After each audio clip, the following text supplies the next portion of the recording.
Welcome to West Coast Grandma. So are you still making sourdough loaves that are ending out this high? I mean, they taste delicious, but they just don't seem to rise. Well, that's been my issue. I keep baking the sourdough bread and we love it, but the loaves aren't rising up to those beautiful loaves that you see as your typical sourdough loaf. So I have been experimenting and I think I've nailed it. I've got two really good suggestions and one that's I'm thinking is also playing into the fact that my loaves are only ending out to be this big. So first of all, I want to talk about the starter. I know in my first video that I did, Don't Let Sourdough Rule Your Life, I laid it all out, but there was something difficult about that whole planning of your starter, which seems to be the big thing. You know, you have to feed it and wait until it's active and all this. But the last couple of months, it all started because I was in a real hurry one day and I didn't have time to take the starter out, feed it, and then let it bubble up and become active. And what I did is I just took it out of the fridge and noticed that it had been in there for a few days and it looked bubbly, and I just used it. So now I have been just taking my starter out of the fridge after I fed it, and look at how it's up to here and you can see the bubbles in it. It's still cold. I took it out about an hour ago. So whenever you have time to make your sourdough, just grab it out of the fridge, but make sure you fed it probably, I think the most I've let it sit in the fridge before using it is maybe 4 days. So anywhere from a day to 4 days, just take it out of the fridge, and if you see the bubbles in the jar, it's active because you know that the fridge slows down the fermentation of the starter. So I'm going to get started and we're going to make a batch of sourdough here and see how it turns out in the end. I think you'll be surprised. All right. So I need 620 grams of water. I'm going to try to do this a little bit quickly. We've all seen this so many times. But I thought this was kind of an important thing, and I decided I needed to do a video on it because it has definitely changed things for me. Oh, there we are. 620 grams of water. And I still add my salt now. I just didn't find that it makes any difference. So 20 grams of salt. This is a tiny spoon. I know it looks like a lot, but it's not. There we go, 20 grams. I'll just give that a bit of a mix. I only had the Himalayan pink salt. It's a little bit coarse, but there. And here is my starter, which, like I say, has been out of the fridge for about an hour. I want you to see how it looks. See, it's all bubbly. It has been sitting in the fridge for a few days. So I need 300 grams, I'm going to tear it back to 0, 300 grams of starter. And you will see it, look at that, it's all stringy. It looks just the way it's supposed to.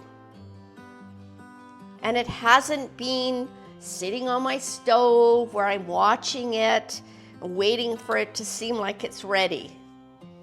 This has been a game changer. I can just whip this up anytime, because the other thing I'm going to tell you in a bit when we get to it is another timing thing that takes away having to watch the clock.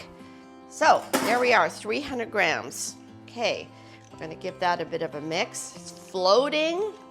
It's everything it's supposed to be. Now I'm going to add my flour. Now, this is the second thing that I think is not a game changer, but I think had a little bit of a bearing on finished product rising right up. I think I might have been using a little too much of the whole grain flour. It still tastes delicious. So what I do usually is I put a third rye flour because I do like the little bit of color. I do like the rye flour in there, but instead of putting a third, I've backed that up to only a quarter. So I'm going to put, and I need 1,000 grams total, so I'll put it back to 0. And I'm only going to put 250 grams of rye flour in here. And just, right about that. And now I have my freshly milled flour that I'm going to pour in here, and I'm going to make this up to 1,000. I just ran into the Nootka Rose Milling Company yesterday and grabbed another bag because I love this freshly milled flour. It just seems so much better. I don't know what it is. A little tiny bit more. Whoop. Scoop it off the top, a little bit too much. There we go, 1,000. All right, I'll take it off the scale. Number 1, you can just use your starter out of the fridge. Number 2, don't use too much whole grain flour. Also, I read that the white flour has got the stronger gluten properties. I also wonder if that affected it when I didn't use so much white flour. So I'm just going to use my Danish whisk here and just mix this together a bit. I'll let this sit for a half an hour and I'll come back. Okay, it's been a half an hour. I'm just going to blend this a little more, get all this flour in, and just try to get it incorporated in and at least wet. And then I'm going to let it sit. And this comes to my second revolution. It's about the bulk fermentation. I think that I've been leaving it too long, and instead of taking more care to watch the dough and then just put it in the fridge when I think it's ready. It doesn't matter how long it goes in the fridge when you do your long bulk ferment overnight. It does not matter because the fridge slows it down anyway. It's the time outside, and especially in this warm weather, it's rising really rapidly. They say you're supposed to let it come to almost double, and sometimes I'll come back and it's bursting out of the bowl, and then it just weakens the gluten network, and so then it's not going to rise. So we are going to do something just a little different. So there we are. Now I am not going to come back and film all the stretch and folds. Over the next 2 to 3 hours, I'm going to get in 3 stretch and folds, leaving it on my stove covered up with plastic wrap and then a tea towel so that it doesn't dry out on the top. And then I'm going to come back a little bit later and show you how I test the dough to see if it's ready to go in the fridge. And this kind of is something that you don't have to keep such track of time. And that's what I like about it. So I will come back a little bit later on today when my dough has been sitting, and we'll do some testing on this bulk ferment and see if it's ready to go in the fridge. Welcome back. I have got my dough now, and I figure it's about ready to go in the fridge. The little test you can do, which you can see there's a little dimple in here, is you push it down, and if it doesn't come up or it comes up really slowly, then it's probably ready to go into the fridge. And I'd say it's pretty close to double the size. And it's only been, I made it about 10 o'clock this morning. It's almost 4:30. So typically I would have left it till bedtime. So obviously that was a little bit too long. So I'm just going to get it out of the dish. Man, I've had a busy afternoon. I went out to the garden. Look at this great big head of broccoli. So I guess I'm preserving that because I can't let it go to waste. So anyway, we're going to take this out of here. Now my house is 76, so it's warm outside, so that has a lot of bearing on it too. In the winter, this definitely wouldn't happen quite so fast. All right, let me just grab my rice flour. Here, I'm just going to sprinkle a little bit on my counter. So what I figure with the bulk fermentation that's in the fridge is that it doesn't really matter if it's an extra hour or 2 in the fridge, because that is a very slow process. But when the dough is sitting out here on the stove, it's a lot faster, and I think it was getting over fermented. So I am just basically going to roll these up one more time, and this is going to be my loaf. I've also figured that I like a loaf. I like one of the big round traditional loaves and one loaf that I put in my little cast iron loaf pan. My husband likes, as he calls it, normal bread. Yeah, so there is my loaf. I'm going to pop that into there. And this is my other, it's a tiny bit more than half because it's a really small cast iron pan. Okay, I'm just going to tuck all these ends in here. Make sure it's nice and tight.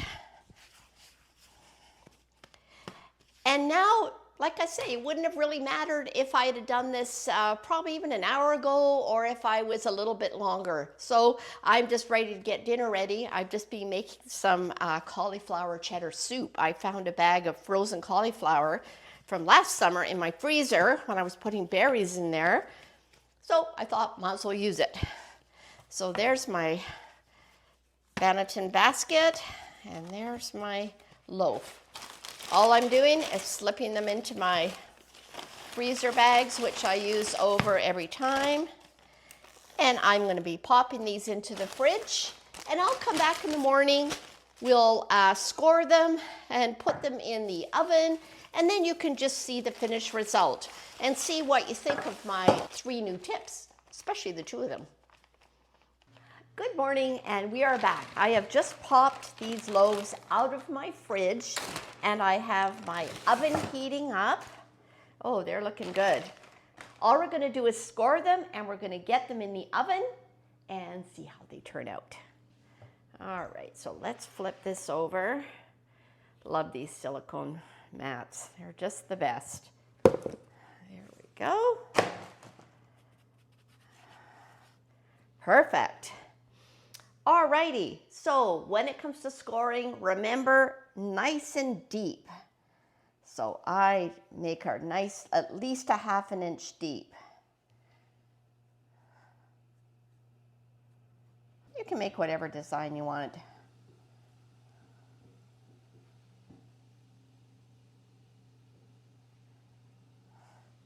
There we are, and I'll just make a couple on my loaf.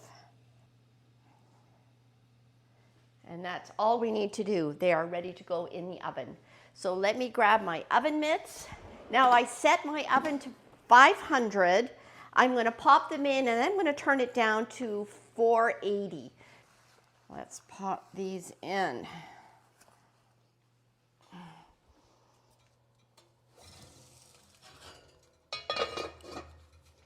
There's one, and there's my little loaf pan.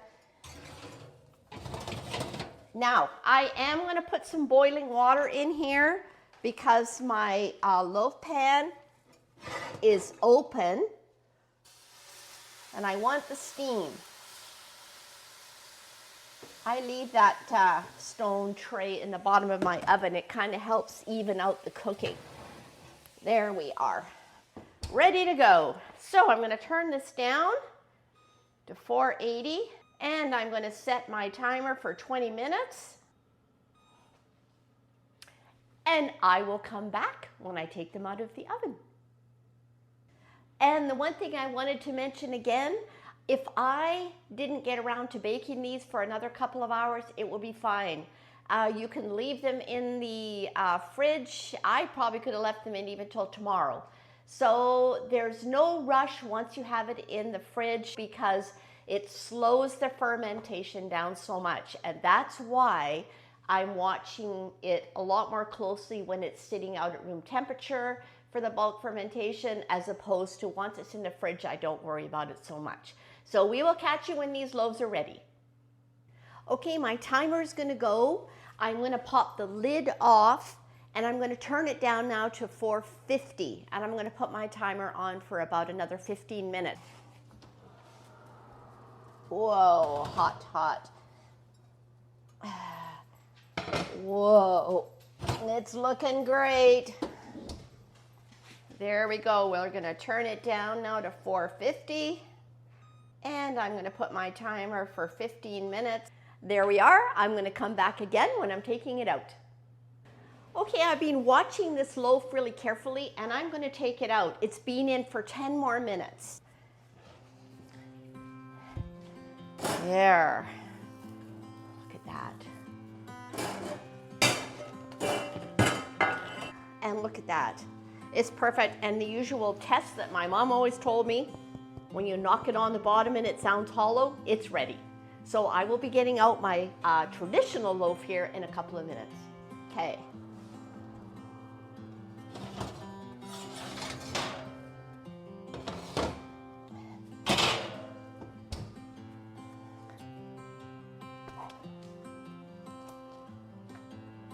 Oh, look at that. And there you go. That was cold starter out of the fridge that had been there for a couple of days, but was bubbly. Yeah, let's do the cooked test again too. Yeah, hear that hollow sound? I can always hear my mom doing that. So there we are. We have success with 2 loaves that have had a shortened bulk fermentation stage, but a longer time in the fridge. So don't be afraid to take your starter out of the fridge and use it. When it's bubbly and it's in the fridge, it is active. So hope you've got something out of my special tips that I had to offer this time, and hope you'll give it a try again. West Coast Grandma is signing out.